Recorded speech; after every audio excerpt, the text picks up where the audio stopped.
Friends, have a very sweet morning to all of you. I hope you are well and safe at your home. जी हाँ प्यारे बच्चों, आप घर पे ठीक ठाक होंगे और रोज वीडियो देखकर अपना नोटबुक पूरा कर रहे होंगे। प्यारे बच्चों, आज हम पढ़ने वाले हैं 11th अकाउंटेंसी से। जी हाँ, एक इम्पॉर्टेंट चैप्टर। इस चैप्टर का नाम है अकाउंटिंग स्टैंडर्ड। इसके अंदर जो हम टॉपिक पढ़ने वाले हैं आज, वो है benefit of accounting standard. Accounting standard के फायदे क्या हैं बेटा? अकाउंटिंग स्टैंडर्ड के फायदे हैं, इसके कुछ ऑब्जेक्टिव थे जिनकी वजह से इन्हें हमें स्टडी करना पड़ता है और ये हमारी जो अकाउंटिंग लाइफ में काफ़ी सिग्निफिकेंट रोल अदा करते हैं। क्या है बेनिफिट अकाउंटिंग स्टैंडर्ड के?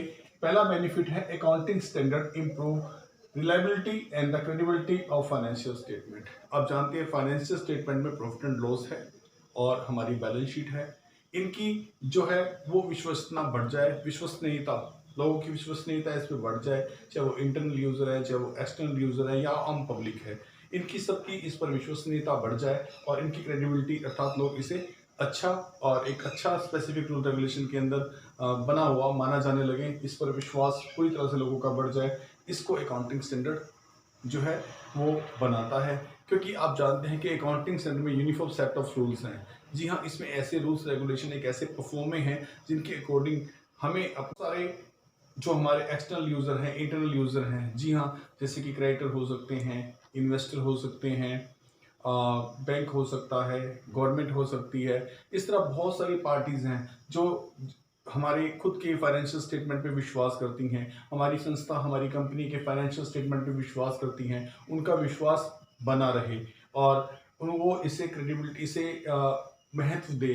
इसके लिए जो है अकाउंटिंग स्टैंडर्ड के अंदर यूनिफॉर्म सेट ऑफ रूल्स का एक परफॉर्मा बनाया गया है ताकि उस परफॉर्मे के अकॉर्डिंग एक जैसे दिखने वाले जो है वो फाइनेंशियल स्टेटमेंट का निर्माण किया जा सके और इसमें लोगों का विश्वास ज़्यादा से ज़्यादा बढ़ जाए और अकाउंटिंग स्टैंडर्ड बढ़ जाता है। अकाउंटिंग स्टैंडर्ड जो है ये इंश्योर करते हैं, क्योंकि अकाउंटिंग स्टैंडर्ड में जो कंसिस्टेंसी है वो बनी रहती है, ट्रांसपेरेंसी बनी रहती है, कंपेरेबिलिटी बनी रहती है। कंसिस्टेंसी से हमारा मतलब यह है कि जो यूनिफॉर्म सेट ऑफ रूल्स हम एक बार अपना लेते हैं, उसी यूनिफॉर्म सेट ऑफ रूल्स को हम आगे फ्यूचर में अपनाते चले जाते हैं, जिससे अकाउंट्स में कंसिस्टेंसी होती है, जिसकी वजह से उन्हें कंपेयर किया जा सकता है, ईयर टू ईयर कंपेयर किया जा सकता है या फिर इंट्रा कंपैरिजन, एक फर्म का दूसरी फर्म के साथ कंपैरिजन भी किया जा सकता है। फाइनेंशियल स्टेटमेंट जितने यूनिफॉर्म सेट ऑफ रूल्स के अंदर बनते हैं उतना ज़्यादा विश्वसनीय होते हैं, उतना ज़्यादा कंपेरेबल होते हैं, उतना ही ज़्यादा ये कंसिस्टेंसी लिए होते हैं और हमारे लिए ये लाभदायक होते हैं। तीसरी जो बात है, अकाउंटिंग स्टैंडर्ड एक ऑडिटर की हेल्प करते हैं। जी हाँ, ऑडिटर की फॉरमोस्ट ड्यूटी है कि वो इस बात को तय कर ले कि जितने भी फाइनेंशियल स्टेटमेंट बने हुए हैं इसमें कोई लॉ, कोई चीज़ जो है रह तो नहीं गई। ये यूनिफॉर्म सेट ऑफ रूल्स जो कि अकाउंटिंग स्टैंडर्ड है हमारे, उसके अकॉर्डिंग बने हुए हैं। अगर नहीं बने हुए, कोई डाइवेशन है तो उन्हें ठीक करना ताकि वो हर प्रकार के लॉ में जो है वो फिट बैठ सकें और लोगों का इस पर विश्वास बन सके। ये ऑडिटर की ड्यूटी है कि ऑडिटर को ये सहायता देते हैं कि हाँ भाई ये सब चीज़ें ठीक हैं और कोई डाइवेशन है तो उसे रिड्यूस करके, उसे रिमूव करके जो है उसे uniform set of rules regulation में ले आना, ताकि अकाउंटिंग स्टैंडर्ड के अकॉर्डिंग सारे फाइनेंशियल स्टेटमेंट बनाए या लिखे जा सके और फ्यूचर में इन्हें हर प्रकार से गवर्नमेंट का अप्रूवल मिल जाए। चौथा लाभ जो है अकाउंटिंग स्टैंडर्ड का वो ये है कि इसके अंदर मैनिपुलेशन नहीं हो सकता। अकाउंटिंग स्टैंडर्ड जो है वो एक फिक्स परफॉर्मा है जिसके अकॉर्डिंग हमें अपने फाइनल अकाउंट, फाइनेंशियल स्टेटमेंट बनाने हैं और इसके अंदर जब ये एक बार उस यूनिफॉर्म सेटअप के अंदर जो हमारे अकाउंट्स बनने शुरू हो जाते हैं तो उसमें मैनिपुलेशन की संभावनाएं कम होती हैं, फ्रॉड की संभावनाएं कम होती हैं। अकाउंटिंग स्टैंडर्ड हमें मैनिपुलेशन से और फ्रॉड से बचाते हैं।